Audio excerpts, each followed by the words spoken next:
আজকে রান্না করব কাঁচা রুলি মাছের ভাপা, নাইলন টিকা মাছের আলু দিয়ে ঝোল এবং মূলা শাক ভাজা।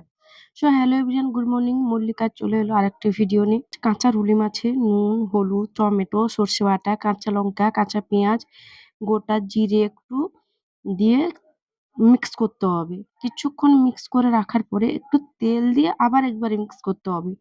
মিক্স করার পরে ঢাকা চাপিয়ে তারপরে কড়াইতে তেল দিয়ে কড়াটা গরম করে নিতে হবে। কড়াটা গরম হয়ে গেলে ওই মাখোটার ভিতরে আবার একটু ধনেপাতা দিয়ে মিক্স করে ওটাকে জল দিয়ে কড়াতে বসিয়ে 15 মিনিটের জন্য ঢাকা দিয়ে রেখে দিন। তারপরে কিছুক্ষণ পরে একটু নাড়াচাড়া করে দেবেন, কারণ মাছটা এপিট ওপিট না হলে ভালো লাগবে না।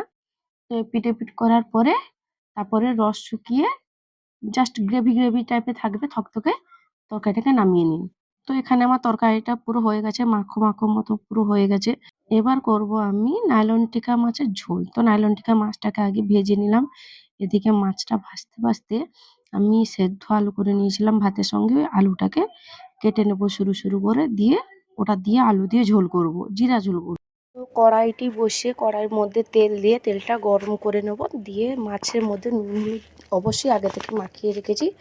তো সেই মাছটা তেলের মধ্যে ছেড়ে দেবো। তো এদিকে মাছটা ভাজা হচ্ছে, আমি ওদিকে আলুটা কেটে নিচ্ছি।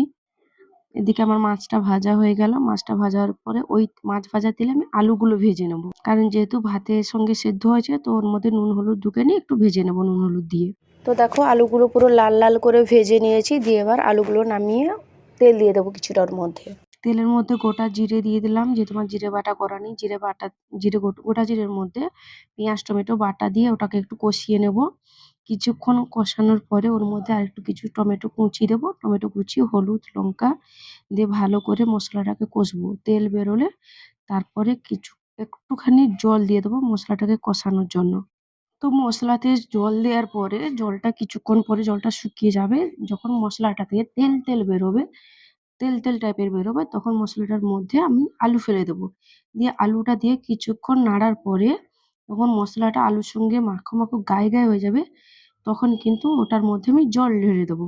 জল দেওয়ার পরে কিছুক্ষণ পরে আমি ফুটে যাওয়ার পরে তরকারিটা আমি মাছটা দিয়ে দেবো ওর মধ্যে, দিয়ে কিছুক্ষণ আবার ঢাকা দিয়ে দেবো। দিয়ে এরপরে গ্রেভি গ্রেভি হয়ে গেলে আমি নামিয়ে নেবো।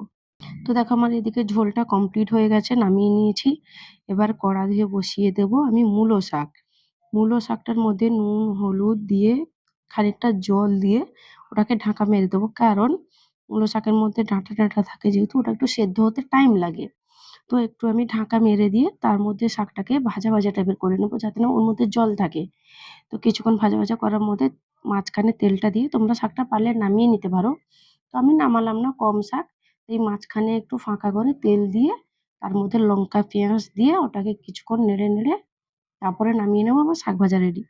ভিডিওটি ভালো লাগলে অবশ্যই চ্যানেলটি সাবস্ক্রাইব করে পাশে থাকবেন এবং প্রচুর প্রচুর শেয়ার করবেন।